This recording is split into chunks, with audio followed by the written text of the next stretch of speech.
Welcome to the Deep Dive, where we unpack complex topics and distill them into actionable, surprising insights. Today we're taking a deep dive into an absolutely fascinating area of animal science: equine embryo vitrification. You've shared some incredible sources with us, and our mission for this deep dive is really to explore this cutting-edge technology. We'll unpack what it is, how it's really revolutionizing horse breeding, and the intricate science that makes it all possible. Right. One of the facts that truly caught my eye was this theoretical possibility: preserving equine genetics for a staggering 50,000 years. I mean, how is that even possible? Okay, let's get into it. So let's begin with the very basics. What exactly is vitrification? How is it, fundamentally different from just freezing something like in my freezer at home? Right, good question. It's quite different. At its core, vitrification is a cryopreservation technique, yes, but it aims for ultra-rapid cooling. Instead of freezing in the conventional sense, we're essentially solidifying the biological solution, the embryo and its medium, into a glass-like state. A glass-like state. Exactly. The radical difference here, the key, is that this process completely eliminates the formation of damaging ice crystals. Ice crystals are the big enemy in standard freezing. Think of it like taking a liquid and instantly turning it into solid glass. You bypass that damaging ice formation phase transition entirely. Wow. And it's also much faster and simpler in some ways than the older slow freezing methods. Those needed careful, stepwise cooling and seeding, which is quite involved. So it's not just a freezer, it's more like a glass-making machine for embryos, specifically designed to prevent that damage. That's a good way to think about it, yeah. It prevents the very damage that traditionally plagued cryopreservation efforts, especially with something as complex as an equine embryo. Okay, that sounds like a fundamental shift. What was the breakthrough that made it actually work? And what does this mean in practical terms for the horse world? Why is everyone calling it so transformative? Well, the breakthrough really came from understanding how to achieve that extreme increase in viscosity, making the liquid very thick, very fast during that rapid cooling, and then combining that with finding the right mix of chemical compounds, the cryoprotectants. Right. And for the horse world, it's nothing short of a paradigm shift. I mean, the core insight here is that vitrification changes equine breeding completely. It goes from being this seasonal, geographically limited activity to, well, a globally flexible, year-round enterprise. It gives breeders unprecedented control. Unprecedented control how? Well, in so many ways, it offers an incredible level of flexibility. For instance, you can now actually schedule full births for the specific time of year you want. You're not just tied to the mare's natural cycle. Yeah. Mares can undergo embryo recovery, or you can produce embryos using techniques like ICSI, intracytoplasmic sperm injection, Right. regardless of the season. That massively simplifies management, especially if you run a smaller breeding operation. It significantly decreases the number of recipient mares you need to keep ready in an embryo transfer program. That must save costs too. Absolutely. And think about the options for valuable mares. You can use older mares or those maybe with medical risks for breeding, but without them actually having to carry the pregnancy. And maybe most excitingly for some, it allows elite athletic mares to keep competing, continue their careers without interruption while still contributing genetically to future generations. That's huge for performance horse industries. It is. And beyond just managing individual programs, vitrification is monumental for genetic preservation and dissemination. It lets us preserve that specific, valuable genetic potential from unique mare and stallion combinations, ensuring those desired bloodlines can continue. And it's a remarkably robust method for genetic conservation. This is where that mind-blowing number comes in. It's particularly critical for elite, aging, or even deceased stallions and mares. It allows for that theoretical preservation of, yes, 50,000 years safely stored in liquid nitrogen. 50,000 years. It's still hard to wrap my head around. It is pretty amazing. Plus, practically speaking, it provides a much simpler and safer way for shipping valuable genetics nationally or internationally. Way less risky and logistically complex than shipping live animals. Okay, that makes sense. And finally, it's absolutely central, to integrating with other advanced reproductive technologies, or RRTs. Vitrification is routinely used to preserve excess embryos that might be generated through techniques like ICSI. You don't want to waste those valuable genetics. Right. It also makes things like genetic testing and sex determination much easier. You can do an embryo biopsy, take just a tiny sample, maybe 5 to 10 cells, test them, and then vitrify the embryo until you're ready or until you have results. A real landmark moment in this field was back in 2010, the birth of the first foal from an embryo that was biopsied and vitrified. That really kicked off a new era. That's an incredible range of applications. Truly revolutionary stuff. But all right, let's dig into the how. How on earth did they manage to stop ice forming? Turning water into glass inside something so delicate. This is where the science must get really interesting. It certainly does. It's fascinating. The scientific principle is all about controlling solidification at extremely low temperatures. You do that by creating an extreme elevation in viscosity during that very, very rapid cooling. This results in that amorphous, glassy state we talked about. No crystalline structure, no ice. Okay. But achieving this requires incredibly precise control over both the cooling rates and the concentrations of these chemicals we call cryoprotectant agents, or CPAs. CPAs, right. These chemicals are absolutely central to the whole process, but, and this is crucial, they represent a really delicate balance between being effective cryoprotectants and potentially being toxic to the embryo. Ah, so they protect but can also harm. Exactly. It's a fine line. We primarily use two types. First, you have permeating cryoprotectants. These are small molecules, things like glycerol, dry, and ethylene glycol, e.g. They're designed specifically to cross the cell membrane, to get inside the embryo cells. What they do is essentially replace the water inside the cells, increasing the solute concentration within the cell. So less water to freeze. Precisely. But applying them is a careful dance. Protocols involve a stepwise increase in their concentration. For example, an embryo might sit in a solution with 1.4 molar glycerol for 5 minutes, then get moved to a mix of 1.4 molar glycerol plus 3.6 m ethylene glycol for another 5 minutes. And finally, into a very high concentration mix, maybe 3.4 glycerol plus 4.6 m ethylene glycol, but only for a very short time, maybe 40 to 60 seconds. Wow, that's specific. Extremely, because if you expose it for too long, the high concentration becomes toxic. Too short, and you don't get enough dehydration, and ice might still form. It has to be just right. Okay, so that's the stuff that goes inside. What was the other type? The second type are the non-permeating cryoprotectants. These are larger molecules. Think sucrose, trehalose, or things like dextrin serum supplement, DSS, or hydroxypropyl cellulose, HPC. These don't cross the cell membrane. Their job is to work from the outside. How do they do that? They dehydrate the cell by osmosis, essentially drawing water out, and they also significantly increase the viscosity of the solution outside the cell, making it thicker. So they work together, inside and out. Exactly. And it's quite interesting, actually, that specific combinations of these non-permeating ones have shown really good results. For example, the Kitazato vitrification kit, which uses a specific combo of trehalose and hydroxypropyl cellulose, showed significantly higher pregnancy rates, up to 71.4%, even for larger embryos, around 400, 500 micrometers. That was a big step forward compared to some other kits. That's a noticeable difference. So you've got the CPA sorted. What about the cooling itself? Right. The cooling and warming rates are absolutely paramount. We're talking ultra-rapid cooling. The optimal rate is somewhere around 15,000 to 30,000 degrees Celsius per minute. 15,000 per minute. Yes. It's incredibly fast. You achieve this basically by plunging the embryo on its little device directly into liquid nitrogen. This speed is critical to minimize what are called chilling injuries, damage that can happen to cells when they're cooled too slowly, even before ice actually forms. And warming, is that just as important? Equally essential. You need rapid warming, too. This is crucial to prevent ice crystals forming during rehydration as the water starts moving back into the cells. And also to quickly dilute those high concentrations of CPAs before they can cause damage. Typically, this involves immersing the vitrification device, whatever holds the embryo, directly into a warm, often sucrose-based medium. The whole warming and subsequent transfer process needs to be done very efficiently. Ideally, the whole thing, warming to getting it ready for transfer, should be done within about 8 to 15 minutes. Astonishing precision and speed. Okay, so now we understand the science. Let's put ourselves in the vet's shoes, or the practitioners. What's the actual step-by-step from getting the embryo out of the mare?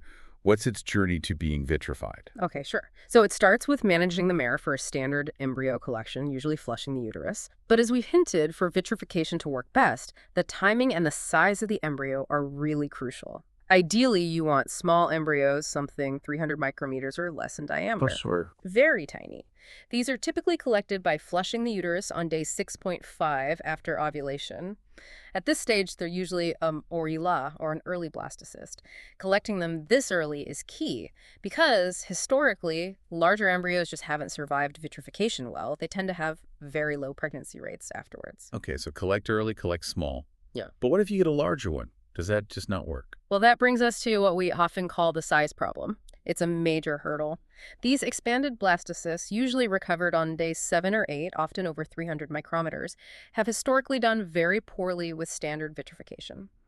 There are two main reasons. First, they have a large amount of fluid inside them in the blastical cavity, that's the fluid-filled space within the developing embryo. And second, by this stage, they've developed the embryonic capsule, which is a sort of protective glycoprotein layer that forms around day 6.5. And that capsule gets in the way. Exactly. Both the large fluid volume and that capsule make it really hard for the CPAs to penetrate properly and dehydrate the embryo effectively. Is there a workaround? There is, and it's quite ingenious. It's a specialized technique called micromanipulation and blastocoel collapse. Micromanipulation? Sounds delicate. Extremely. It requires an inverted microscope with very precise micromanipulators. A tiny injection pipette, sometimes assisted by a microtool like a piezo drill set to specific speeds and intensities, is carefully inserted through the capsule into the blastocoel. The goal is to gently aspirate or suck out as much of that internal fluid as possible. Basically, you're deflating the embryo. You deflate the embryo. Seriously. Seriously. By physically reducing the volume like this, you allow for much better penetration of the CPAs. And does that actually work? It works surprisingly well. What's really impressive is the success it brings. Vitrification of these punctured or collapsed mare blastocysts, specifically those under about 550 micrometers, has resulted in pregnancy rates greater than 75% in some research settings. That's fantastic. Better than the near zero before. Absolutely. It completely changed the game for larger embryos. However, there is a potential downside. Always a catch. Well, sometimes. There's about a 10% possibility that the capsule can be lost or damaged during the warming process after it's been punctured. And unfortunately, if the capsule is lost, the embryo is usually considered non-viable. Okay, a risk, but maybe a worthwhile one given the alternative. Often, yes. So for the practitioner doing the vitrification, they often use specialized equine embryo vitrification kits. These come with the pre-made solutions and detailed instructions. Beyond the kit, you need standard lab stuff: a good stereo microscope, petri dishes, pipettes, the embryo straws or specific vitrification devices, and of course, liquid nitrogen for the plunge. What kind of devices? You mentioned straws. Yes, straws are common, but open vitrification devices, things like the Cryotop or Cryolock, are also widely used and very successful. These open devices are designed to hold the embryo in a minimal volume of medium, which helps achieve those ultra-rapid temperature changes, improving survival on warming. Makes sense. The procedure itself involves carefully moving the embryo through the different CPA solutions for the exact instructed times. Then it's loaded either into a straw or onto one of these open devices and then plunge straight into liquid nitrogen. Just like that. Pretty much. If a straw is used, there's often a little step holding it in the air for a few seconds after pulling it from the liquid nitrogen, just to let the LN2 evaporate before putting it into a warm bath for thawing. If it's an open device, the excess medium around the embryo is usually aspirated off, leaving just a thin film before immersing the device directly into the warming solution. But I have to stress, success is highly dependent on the practitioner. Experience, skill, attention to detail, it all matters hugely. It's very technique sensitive. Right, consistency is key. What about those larger embryos needing collapse, or if a local vet isn't set up for it? Good question. In those cases, embryos can actually be packaged and shipped to a specialized laboratory that has the equipment and expertise for micromanipulation. They're placed in special insulated containers, like Equitainers or Equisite containers, with all the materials in coolant cans kept at around room temperature, maybe 22 degrees C or so. Then they're shipped quickly, courier, air, overnight. Currently, the standard practice is often for the specialized lab to perform the vitrification, store the embryo, and then also perform the warming process when needed. Then the warmed embryo is shipped back to the original practitioner for immediate transfer into the recipient mare. Wow, quite the logistical chain. It can be, but it works. And one last point here, related to ICSI. Embryos produced through ICSI have a bit of an advantage. Oh, how so? Because they're grown in vitro, in the lab they actually do not develop that thick glycoprotein capsule that naturally conceived embryos get inside the mare. Ah, the capsule that causes problems. Exactly. That capsule is a major barrier for CPA penetration in vivo-derived embryos. So its absence in ICSI embryos significantly facilitates the whole vitrification process. That, plus the fact that you can monitor their development precisely day by day in a controlled lab environment, generally leads to better, more optimal post-thaw results for ICSI embryos compared to larger, naturally collected ones. That's a really interesting advantage. Okay, so it's clear vitrification is an incredibly sophisticated, precise process. What does this all mean for the breeder on the ground? What are the real-world success rates they can expect, and what challenges still remain, given all that precision needed? You're right to focus on the challenges. The equine embryo is, frankly, notoriously difficult to cryopreserve compared to other species.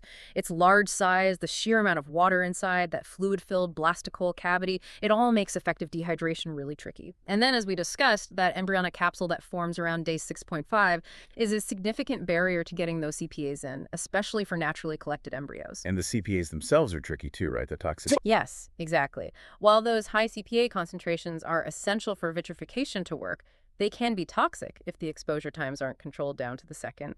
Or they can cause osmotic shock when the embryo is rehydrated during warming if it's not done correctly. And as you noted, the technical skill is huge. Successful execution, especially that delicate micromanipulation for larger embryos, requires significant expertise, steady hands, and consistency. It's very operator dependent. Okay, so challenges acknowledged. What about the successes? What kind of pregnancy rates are we seeing now? Despite those inherent difficulties, the current rates are actually quite promising, which is why the technique is used so much. For those ideal small embryos under 300 micrometers, we see high success. Reported pregnancy rates are often approaching 75% after vitrification and transfer. That's really good, close to fresh embryos. Very close. Fresh embryo transfers are often over 80%, so 75% for vitrified is excellent. Now, for those larger, expanded embryos that undergo the blastocoel collapse, the micromanipulation, research studies have shown rates over 70%. In clinical practice with client embryos, it's maybe realistically around 55%. Still very good, considering where we started. Definitely. So overall, if a breeder is using vitrified embryos that are transferred later, maybe shipped from a lab, a reasonable expectation for success would be somewhere in the 50–60% range, depending on the specifics. Okay, 50–60% overall is still a very usable technology. How are labs continuing to improve this? What strategies are they using? Several key strategies are constantly being refined. Optimizing embryo selection is still paramount, always aiming for those smaller embryos, around day 6.5 post-ovulation, if possible. Refining the cryoprotectant protocols is an ongoing area of research. That means careful selection of the specific permeating and non-permeating CPAs, tweaking the concentrations, the timing of the stepwise equilibration, minimizing exposure times to reduce toxicity. The success of specific non-penetrating CPA combos like that trehalose and hydroxypropyl cellulose mix we mentioned was a big insight there. Okay. And of course, innovations in the cooling devices themselves. Those minimal volume cooling approaches, things like cryoloops, open-pulled straws, OPS, they dramatically increase cooling rates, which is always beneficial for preventing any chance of ice crystal formation. Faster is better. Generally, yes. For larger embryos, micromanipulation techniques remain absolutely essential. Refining that process, making it more efficient or maybe less risky is always a goal. And finally, leveraging the inherent advantages of ICSI embryos. Because they lack the capsule and their development is so controlled, they are naturally more amenable to vitrification, often leading to the best and most consistent results, especially post-thaw. It really sounds like vitrification has overcome huge biological hurdles for horse breeding. But what about the older method, slow freezing? You hear about that sometimes. If a breeder has options, how do these two really stack up? Is vitrification just clearly the winner now?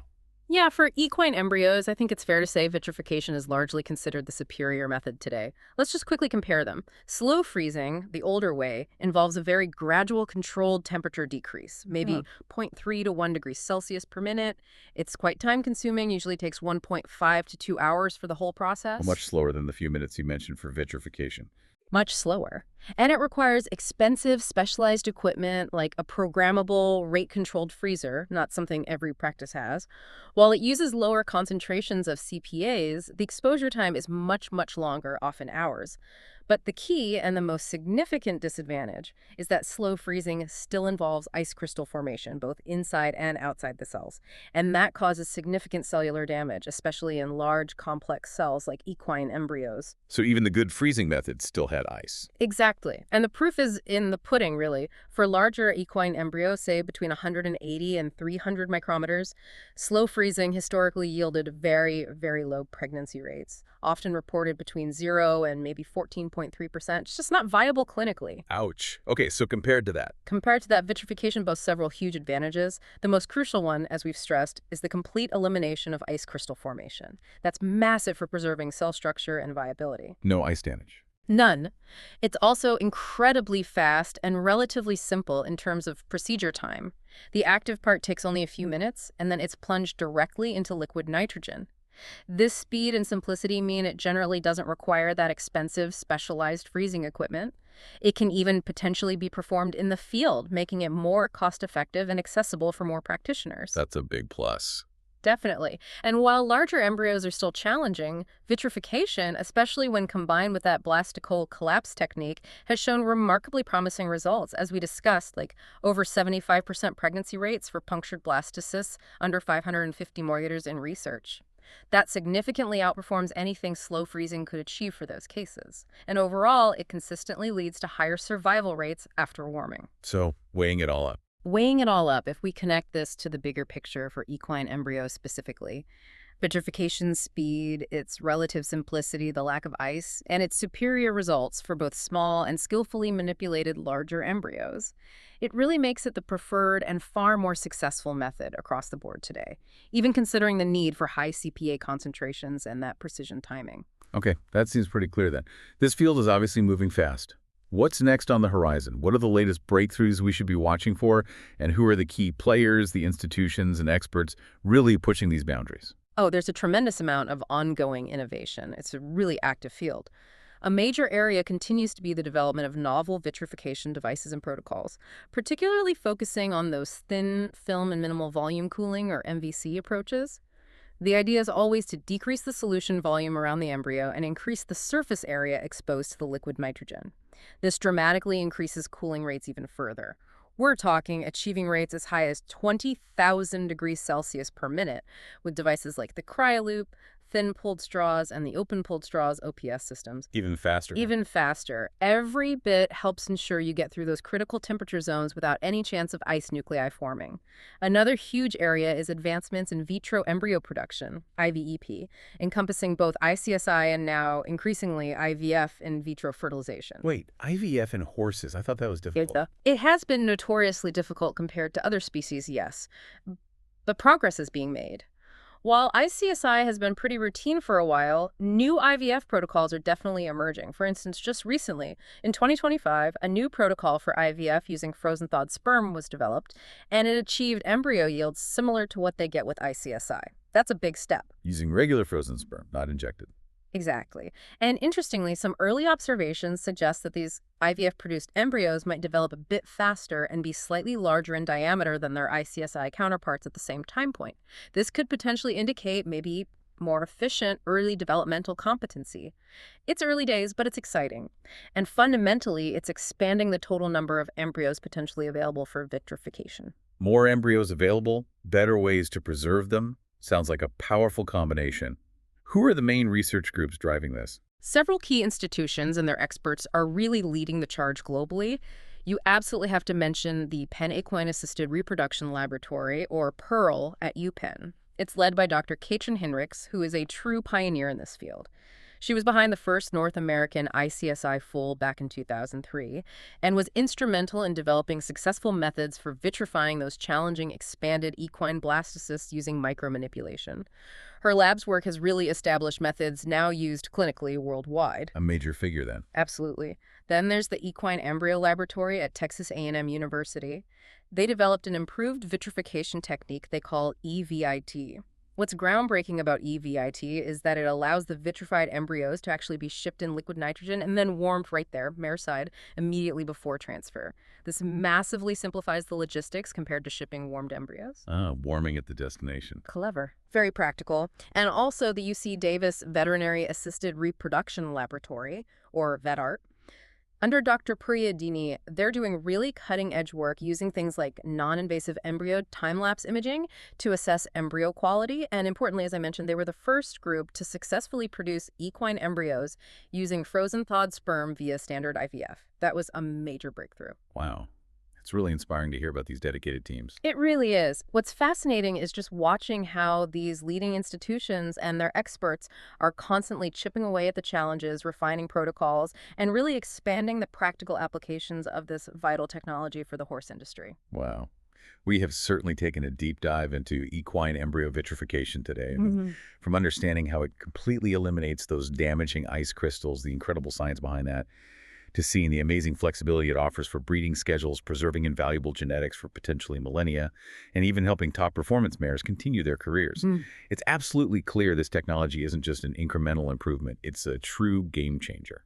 Indeed it is. The continuous evolution of these technologies really means that what used to be, a hard biological constraint being tied to natural cycles, geographical limits, it's rapidly transforming. It's becoming a highly flexible, proactive, and frankly, economically advantageous enterprise for breeders. It truly empowers them to manage their genetic resources and their timelines with a level of control that was honestly unimaginable just a few decades ago. It really does open up incredible possibilities, and that raises an important question for you, our listener, to think about.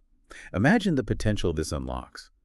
Preserving the legacies of truly exceptional horses, maybe long after they're gone, or allowing a champion mare to keep competing while also contributing to the next generation through vitrified embryos. How do you think this technology might reshape the very definition of a breeding season, or even what constitutes a breeding lifetime for horses in the future? Something to ponder.